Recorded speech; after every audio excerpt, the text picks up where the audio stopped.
anong mensahe ang kailangang marinig ng mga Pisces sa period na to. Pwedeng nangyayari na itong magiging reading natin. Or mangyayari pa lang. Kung hindi man para sa inyo, itong magiging reading natin, di baka para sa someone na malapit sa inyo o sa someone na kakilala nyo mismo. Baka may lumabas na gender mamaya. Gawin nyo na lang energy. Masculine at feminine energy. Pwede rin naman na wag nyo nang pansinin ang gender. Hindi ko masasabi kung anong magiging reading, kung positive ba o negative. Depende sa kung anong mapipick up kong energy. Walang masama kung papanoorin ang sun, moon at rising sign, kasi baka alin man sa mga yan ay mag-resonate na sa sitwasyon nyo. So, tinabi ko to dahil parehas naman sila. Naglagay ulit ako. Court card na naman.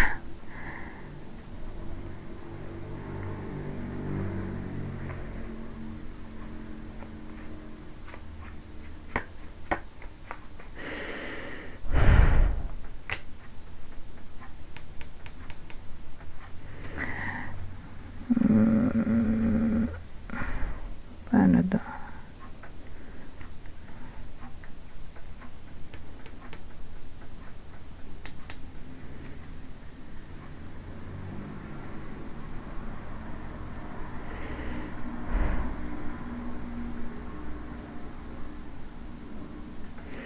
Isa pa. Ito bida natin. Pag to nag-court card na naman. Diyos ko. Wala nang bida. Walang court card. Ito bida natin. Probably lalaki. Pwede ring babae kung extrovert.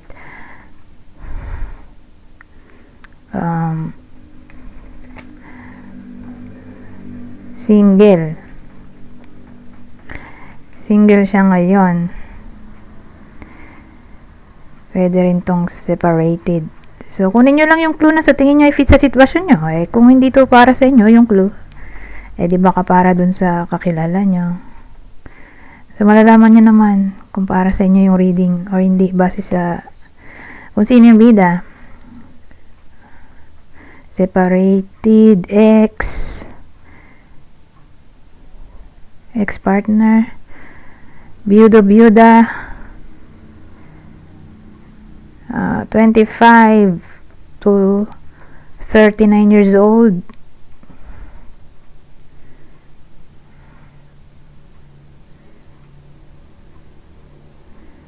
Meron pa ba?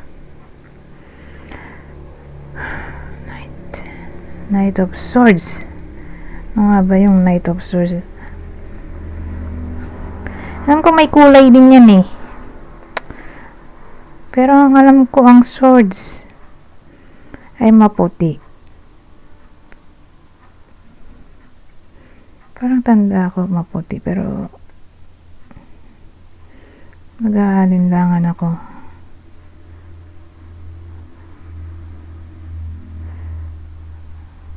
Oo nga, maputi nga yan.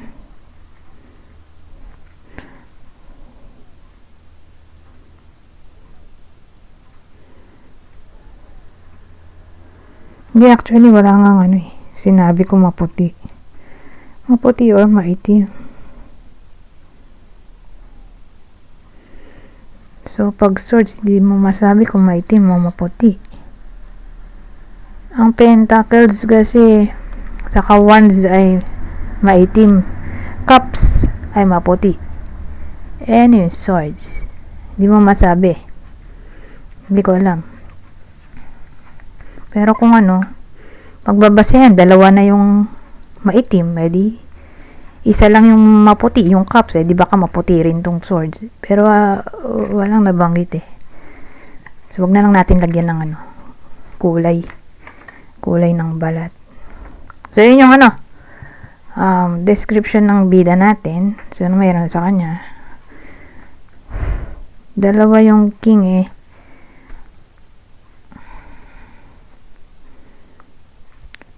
So, ito yung magkarugtong. Okay? Pare sila. Ito yung scenario 1, 2, 3. Pwede magdugtong sila lahat. Pwede rin hindi. Depende. So, ano kaya itong double king?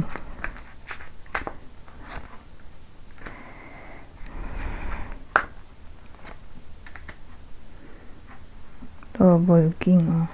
Meron din. Oh. Discard mo. Double king. Discard. Judgment.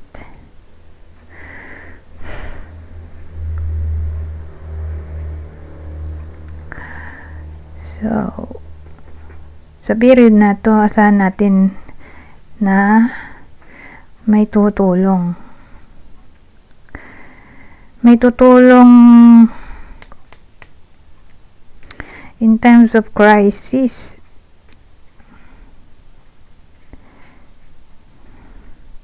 O baka nga nangyayari na tong crisis.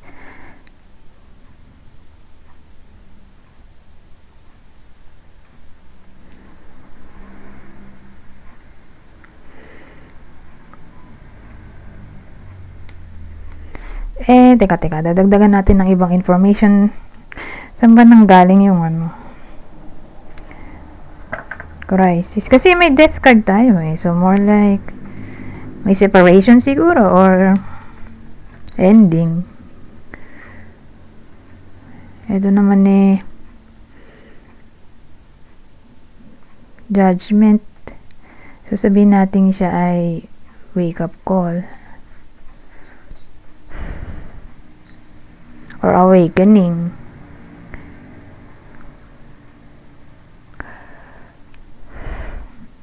Ngayon, hindi ko nga masabi.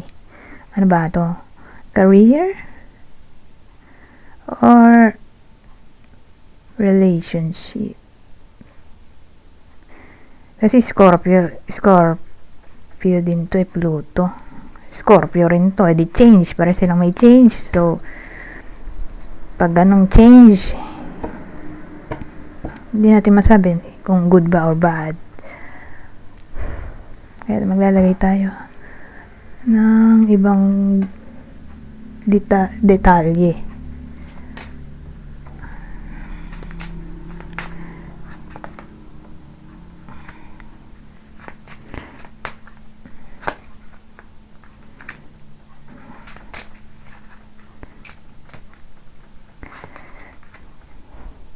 Career to.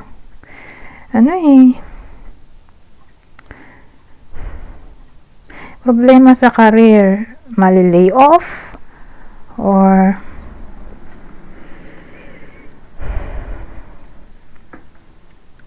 na-demote or ba to termination na ba to? May kasi trial tayo, challenge, dala ng mountain problem, or baka hindi sila nagkakasundo ng mga boss niya or mga taong ahead sa kanya, pero tingin ko work related topic to, sa career to. Dun nanggaling yung change, para na rin siyang financial issues. So again, nagmula sa career, parang naapektuhan yung career. Sa bagay, sa panahon ngayon ay may crisis nga, global crisis na nga actually. Baka naapektuhan yung trabaho nito ng crisis or dulot ng AI.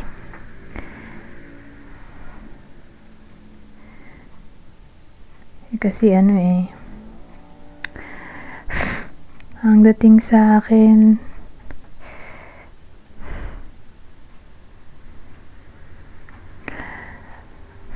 namumroblema yung tao dito or mamamroblema pa lang.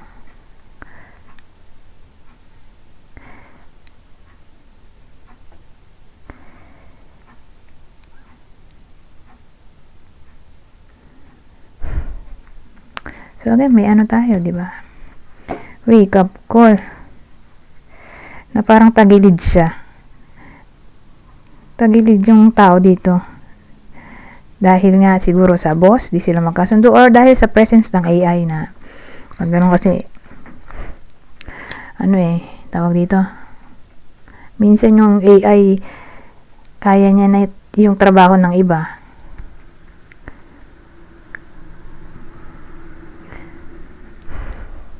Kaya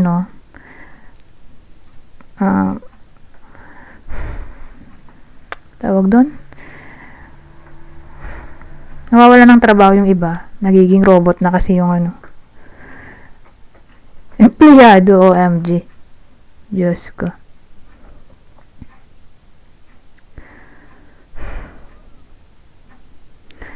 So,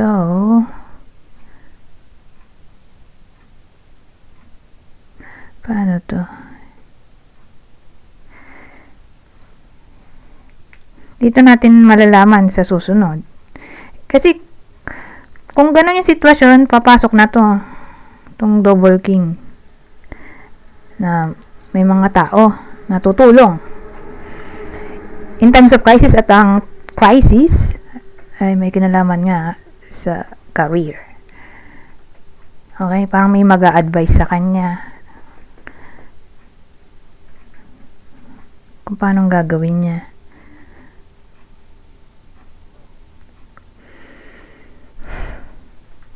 Pero tingin ko to, baka HR yung mag-a-advise sa kanya, or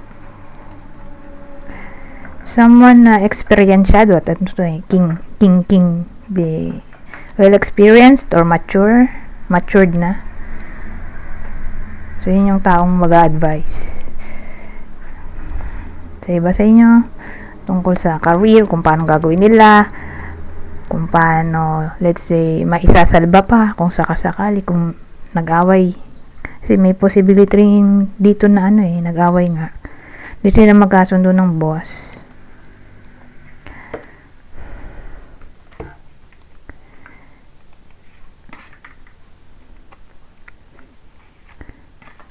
Or kung AI ang kalaban, edi may mag-a-advise na habang hindi pa natatanggal. At halimbawa nga nagtatanggalan na, maghanap na ng bago, diba, para may kapalit agad, or ewan ko kung anong i-advise. Pero tingin ko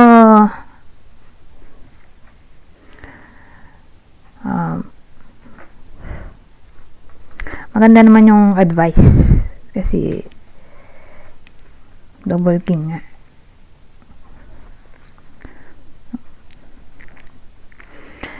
Matured advice, logical approach siguro, dahil siya na yung pinaka matanda or pinakadulong, pinaka boss na king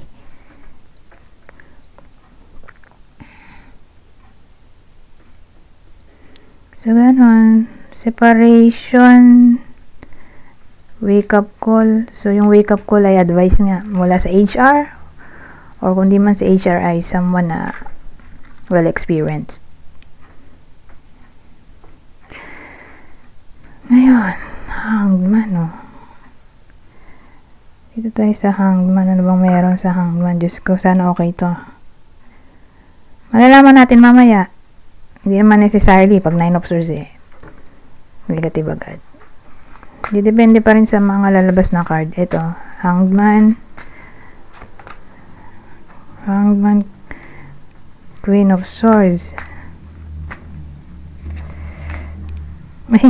Double Queen naman nga. Kanina double King, ngayon double Queen. So yung Hangman, double Queen.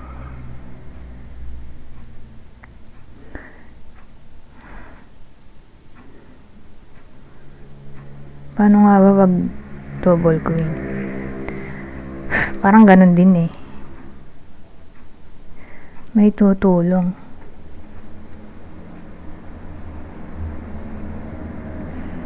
So hindi lang katrabaho yung tutulong, kasama na rin pati friends or family members.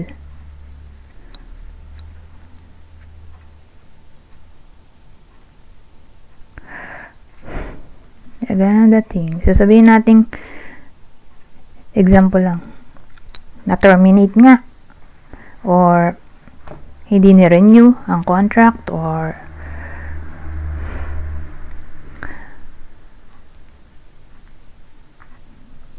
nasa process pa rin ng ng conflict. Whether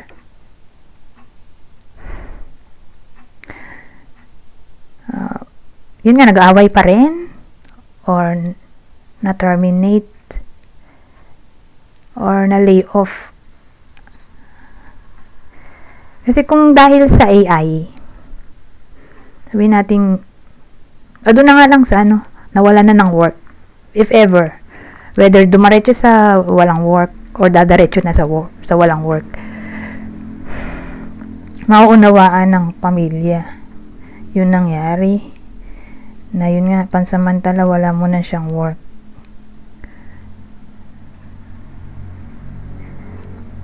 Or pasasayahin siya ng mga friends niya.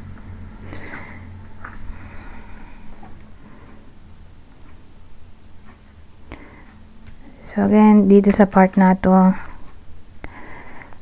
kasi hangman na to ito yung release. So kung sakali man na i-release siya ng company, or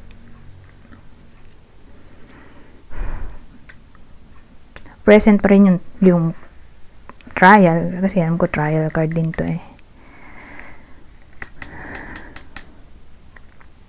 This time, ang uunawa naman sa kanya ay kapamilya at kaibigan. Okay. Ngayon, kasi suspension din to di ba? Suspension, release. Ayun, basta yun. Saka solitude. So, nag-iisa na lang siya. Or waiting. Kasi nga, nawala na ng work if ever. Ngayon, 9 of Swords. Ano yun?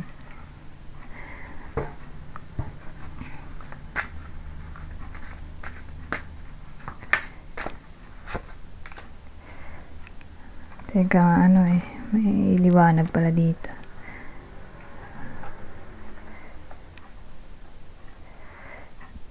Ayan, parang madilim ganyan na lang.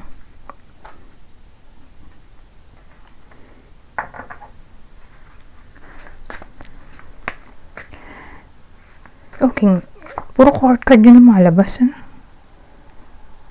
Ito, king na naman. Triple king na nga dito.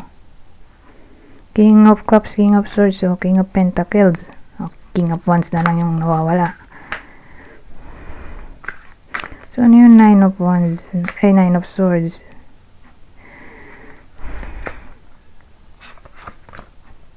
Double 9. Double 9. Tatloy na natin. Kasi magsasama tong dalawa Hindi na ako magpo-focus sa meaning nito. Kasi dalawa na sila. Naiba yung meaning nito. Kasi nga dumoble. Plus 2. The world.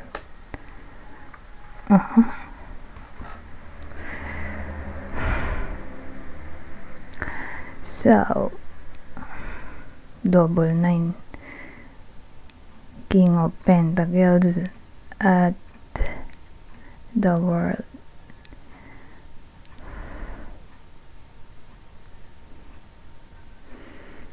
Ang dating sa akin, if ever man na, yun nga, dumating ang panahon, whether sa panahon or period na to talaga literal, na mawawalan ng work. For some reason, baka naman suspension lang. Kasi pag sinabi mo namang suspension, makakabalik ka pa rin. Mga ilang araw ka lang naka-leave. Tapos pwede ka pa rin bumalik. Kung nag-away nga sila, may nakaaway yung iba sa inyo na boss o ka-workmate. Suspension lang. May iba kasi na, yun nga, kung ang case ay na-terminate na talaga or tawag doon, na lay off or company mismo yung nag-decide na magbawas ng empleyado.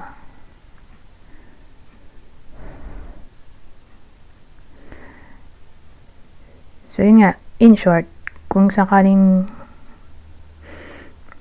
masuspend or mawalan na lang talaga ng work,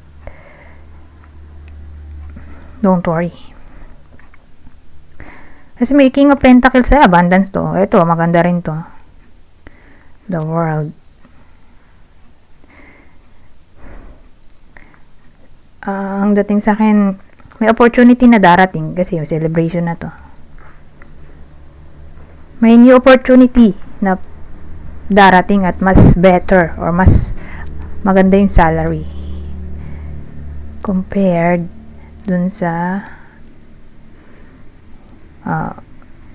ngayong work. Ngayon, kung ganun, na nawalan na talaga ng work, may much better na darating na opportunity. Agad-agad. Parang mabilis lang siya sa period ng 3 months. May kapalit agad, saka mas okay yung salary. Ngayon, kung nasuspend at pwede namang bumalik, nawalan lang ng tawag doon, nawala lang pansamantala sa workplace kasi nga nasuspend. Kung ganun ang naging sitwasyon,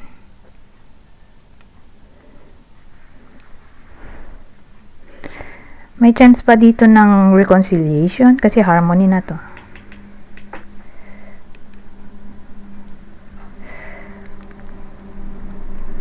So, ganun dating sa akin.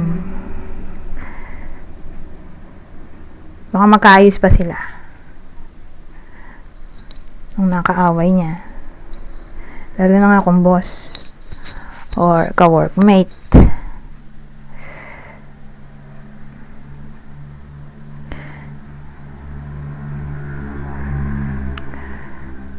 So, yun.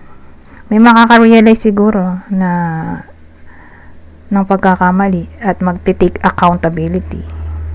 Kaya yun, magkakaayos. So, happy ending naman, di ba? Sabi ko sa inyo, hindi naman necessarily pag negative agad yung dulo. Negative talaga yung ending. Depende pa rin talaga sa lalabas ng card. Para sa akin, ha? Ay, 23 minutes na pala. So, dahil 23 minutes na to, hindi tayo pwede magtagal. Mag-end tayo dito sa oracle card ko. So, carry reading yung tinakbo ng mga senaryo, So, wala tayong other person na clue. So, dito na lang tayo sa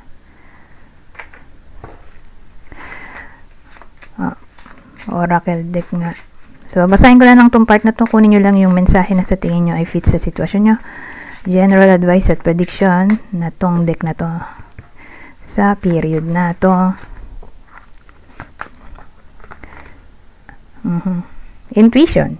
Embrace your intuition and the power of the feminine divine. Trust your inner guidance. Ito, visions. Look within for answers. Your inner visions hold profound insights. At ang huli,